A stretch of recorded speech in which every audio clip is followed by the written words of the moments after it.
D'accord. Voilà, nous avons la question numéro 5. On considère l'algorithme suivant où les variables a et b et m sont des nombres réels.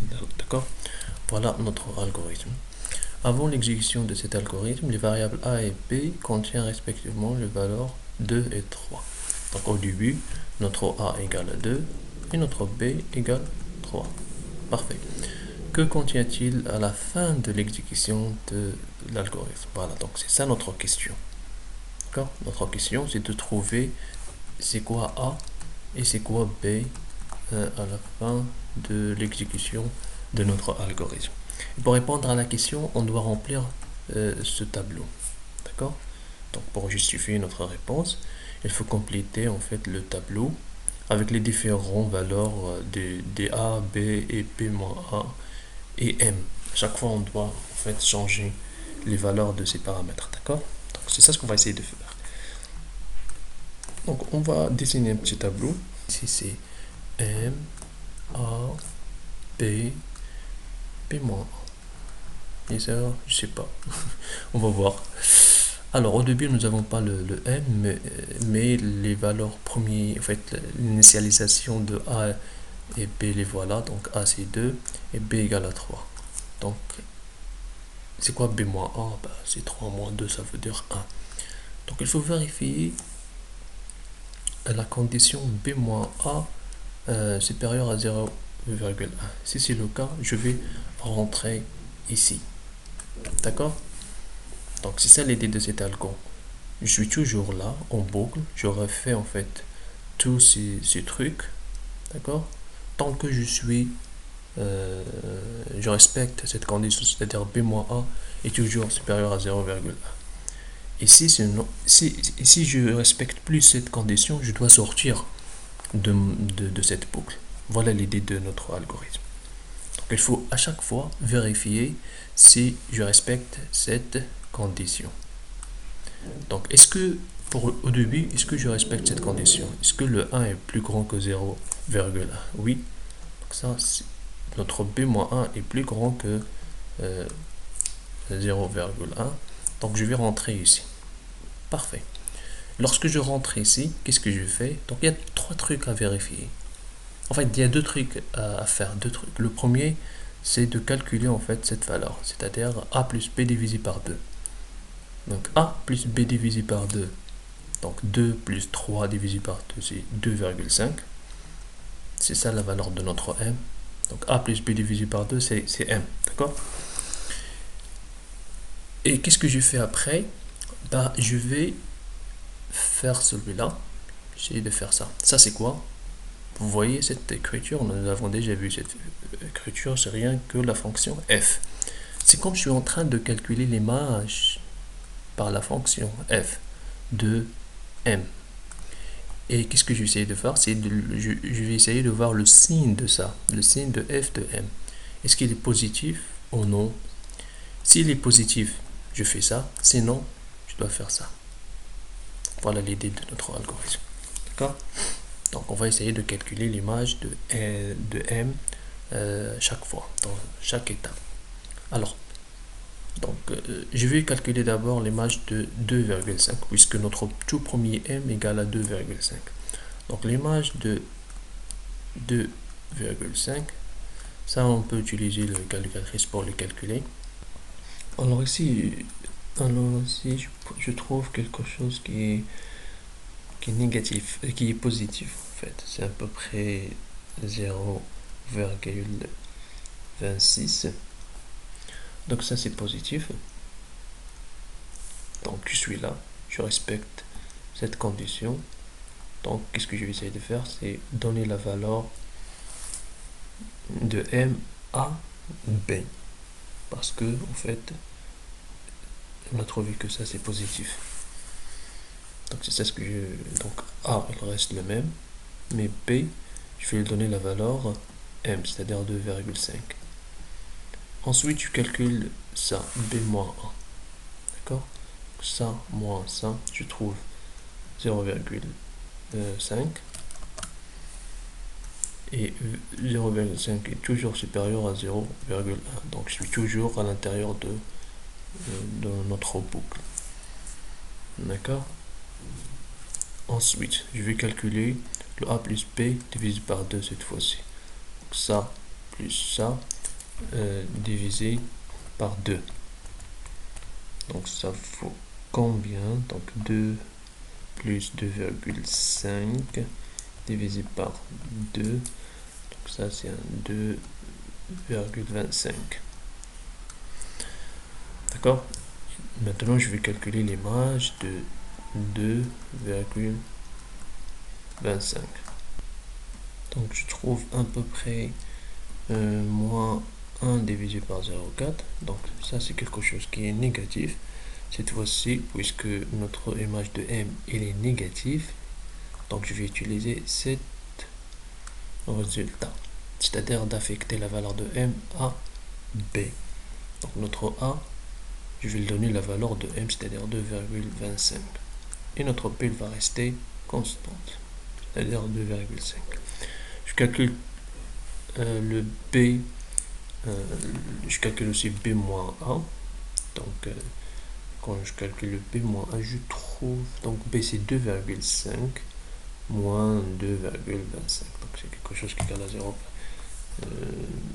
0,25 qui est toujours supérieur à 0,1. Donc je suis toujours à l'intérieur de mon boucle. D'accord. Après je donne la valeur m ici, c'est-à-dire ça plus ça divisé par 2. C'est l'algo se répète.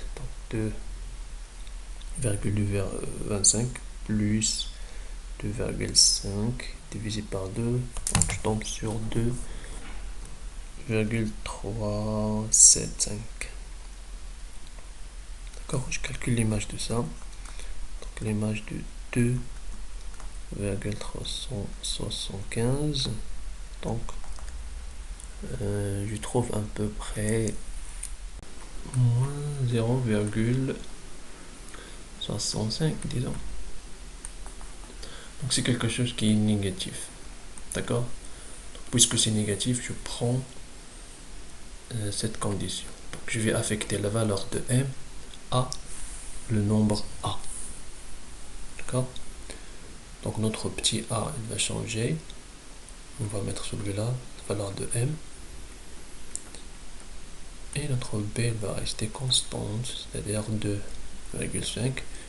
Et je vais calculer b moins a. Donc c'est 0. C'est 0,125. On est toujours plus grand que 0,1. Donc je suis toujours à l'intérieur de mon boucle. D'accord. Je vais refaire la même chose, c'est-à-dire de calculer d'abord le petit m. A plus b égale à divisé par 2. Donc ça veut dire 2,375 plus 2,5 divisé par 2. Donc notre m cette fois-ci c'est 2,4. 2,4, moi j'ai 3,7. Je prends juste 3 nombres après la virgule. Et je vais calculer l'image de ça. D'accord. Donc f de 2, 4, 3, 7. Et je vais voir aussi si cette valeur est positive ou bien négative. C'est moins 0,222. Bon, c'est un truc qui est négatif. Donc qu'est-ce que je vais essayer de faire? Bon, je vais utiliser toujours ce résultat, c'est-à-dire d'affecter la valeur de m à a. Donc la valeur de m à a, c'est-à-dire notre a au 2,437. Et notre b il reste constante. Après je calcule b moins a. Je trouve 0,063. D'accord. Est-ce que ça c'est plus grand que 0,1? Non. Ça c'est plus petit que 0,1. Donc c'est bon, on va sortir de notre boucle. Puisqu'on respecte plus cette condition, donc on va sortir. Enfin, donc.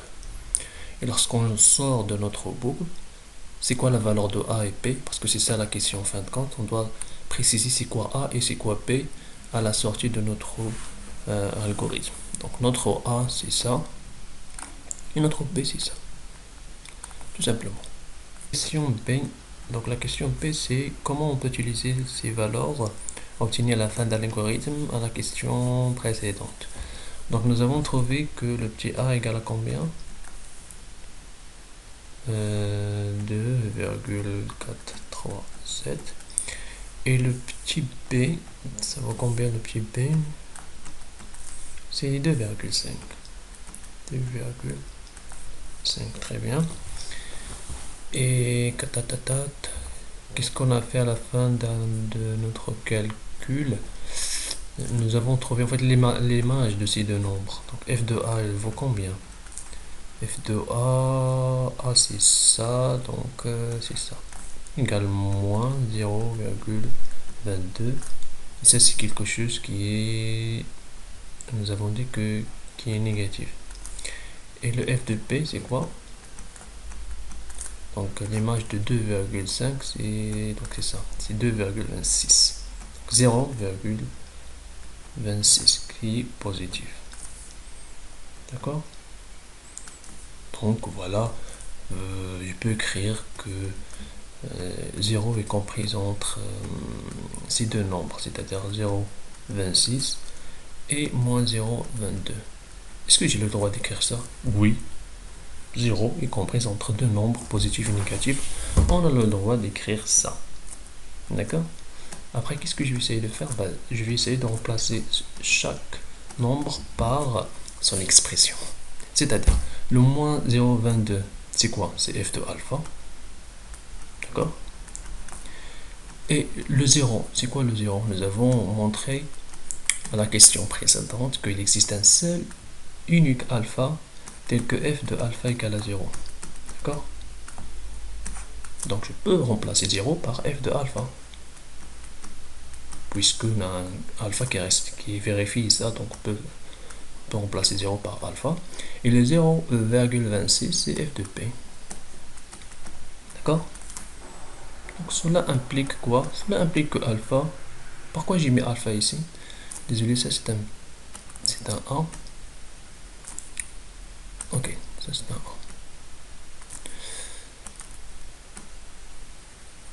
A. Alors, donc, cela implique quoi? Cela implique que A est comprise entre... En fait, le alpha est comprise entre A et B. D'accord? Et pourquoi j'ai le droit d'écrire ça? Tout simplement parce que f, c'est une fonction croissante. Il faut dire ça. Sinon, j'ai pas le droit d'écrire ça. D'accord? Parce qu'on avait au primaire, je pense, que si tu as A plus grand que B, et ici aussi f est une fonction croissante, donc f de A est plus grand que f de B. Il y a même une équivalence entre ces deux trucs. F est croissante continue sur un intervalle. Et si tu as A plus grand que B, donc l'image f de A doit être plus grand que f de B. Donc j'ai le droit d'écrire ça puisque f est constante dans notre intervalle. ln de 2 plus racine 5 jusqu'à plus l'infini, donc j'ai le droit d'écrire ça.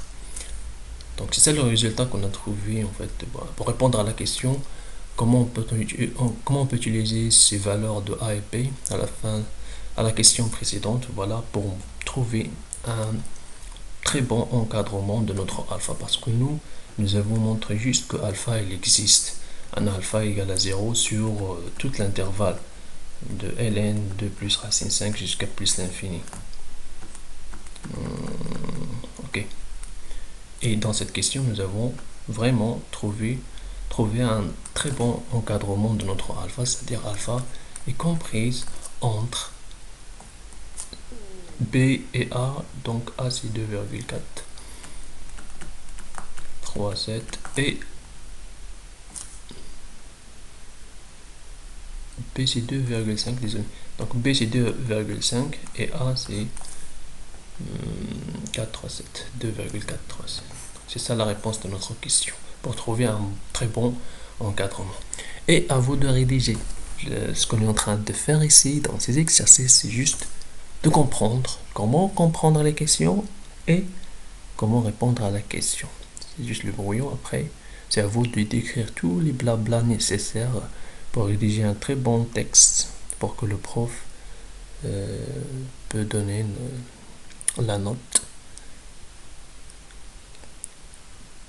complète. D'accord? Mais en gros, c'est ça. Toujours, on va voir ce genre d'écriture. C'est-à-dire de dire que 0 il compris entre deux trucs et remplacer les 0 par f de alpha. Voilà, c'est ça l'astuce.